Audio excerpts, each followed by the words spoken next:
Here I have KIANO Young IIs, and let me show you how to insert here micro SD card on the following device. At first, let's go to your back panel, and right here you should find the slot to your card. As you can see, this is the memory card slot, and let's insert here a micro SD card. Here I have my card with the characteristic edge right here, and let's put this card in that position. Let's press it to the end.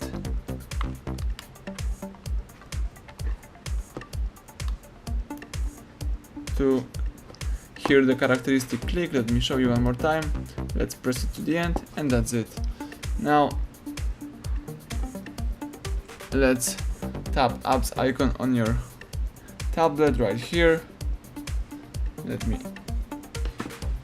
do it as simple as that. Let's choose settings.